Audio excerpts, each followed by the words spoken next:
numbers that are outside.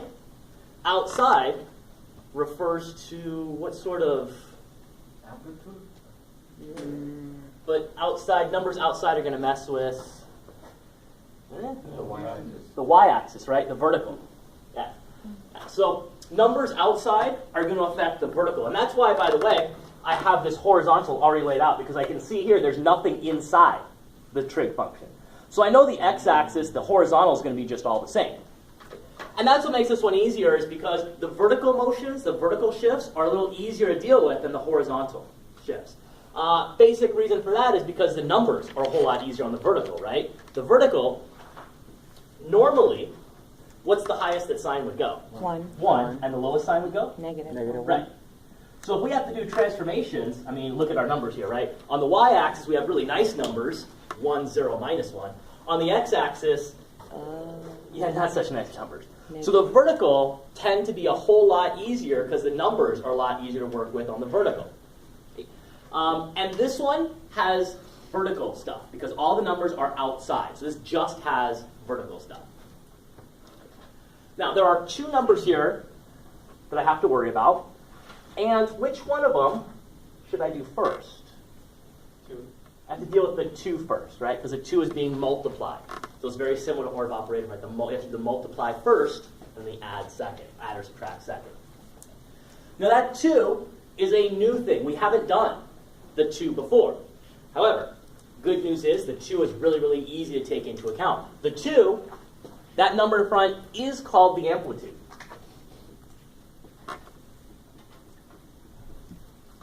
So amplitude, or you'll just see it called A, capital A a lot.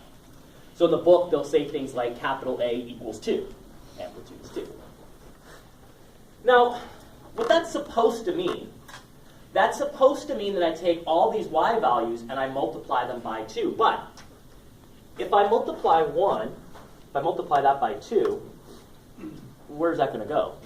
It's just going to go up to 2, right? And if I multiply negative 1 by 2, it's going to go to Negative 2. negative 2. Because we start at 1 and minus 1, the effect the amplitude ends up having, the amplitude is just going to tell me how high and how low the thing goes. So normally, sine would go from 1 to minus 1. It'd go as high as 1 and as low as minus 1. But this 2, and if you remember from algebra, that number in front ends up stretching the whole thing. Because I've stretched it with that amplitude, the 2 is telling me, well, no, this got stretched, so now it's not going from 1 to minus 1 anymore. It's going from 2 to minus 2. The whole thing gets stretched outward. So, okay, let's do the amplitude here. That goes here, so I'm going to go up to 2, down to minus 2. Now the middle, what happens to the middle? The sine. Wait, what happens to the middle?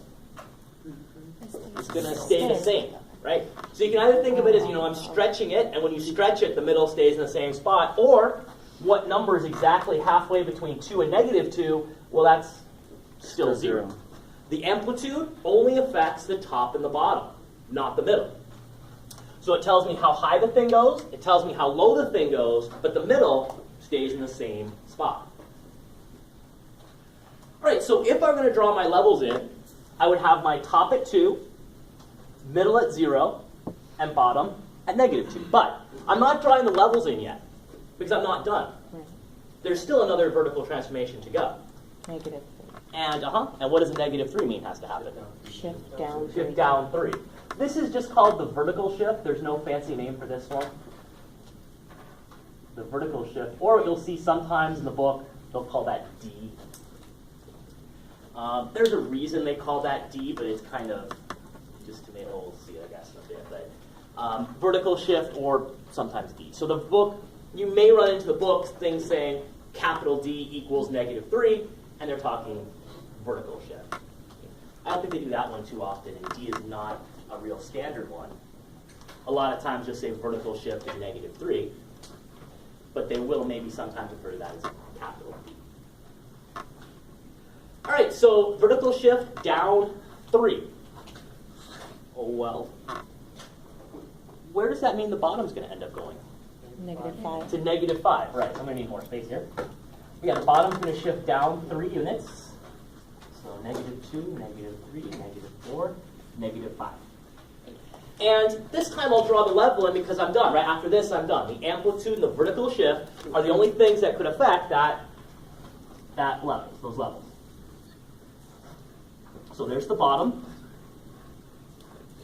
And now I've got to do the middle. Where's the middle? 3.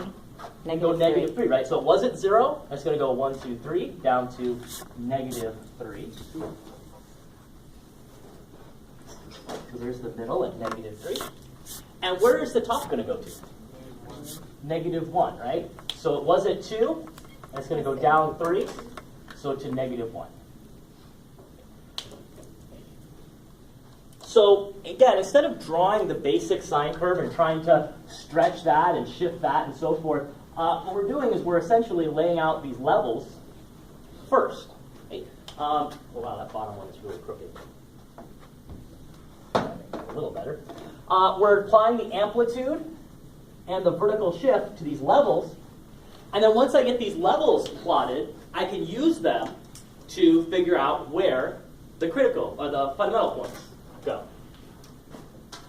Ooh.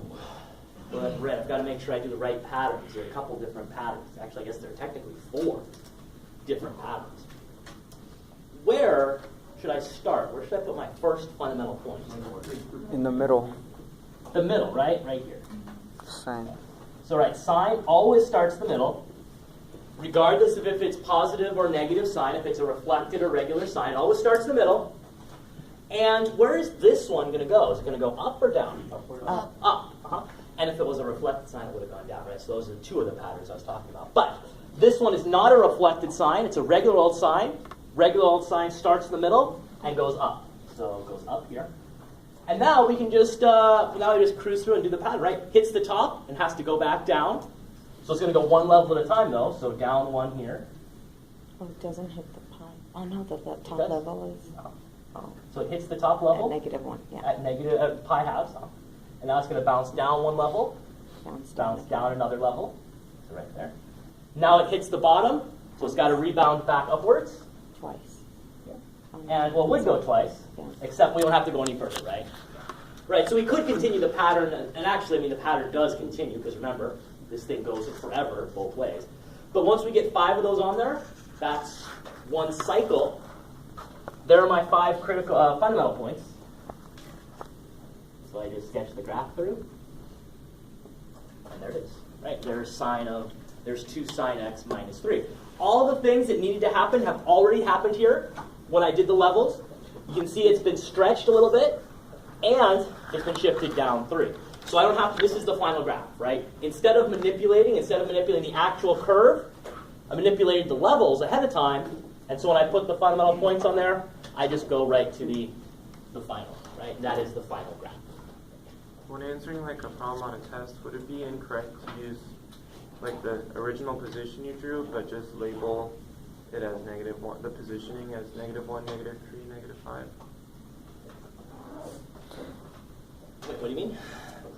If the equation was just 1 sine of x minus 3, could we just draw the regular graph, draw the regular sine function, The but levels. then just label it as -1, -3, -5? Because it's the same thing but shifted down. I mean, the problem is, The amplitude would be different. yeah, I've seen this before. Yeah, the problem is I'm not a huge fan of that because what happens is you end up getting things like this. And you end up doing like this. And then you have people just saying like, oh, this is -1, this is -3, and this is -5. Oh, yeah. Right. And that Doesn't doesn't really, right? You have like an x-axis running straight to the middle of your -3. So, yeah, I'd much rather see something like this where it's actually like below the x-axis. Because that just looks kind of weird to just say like, oh, that's -3, even though it looks like it's a x-axis, right? So that's the only thing about that, yeah. Now, what you can do, though, is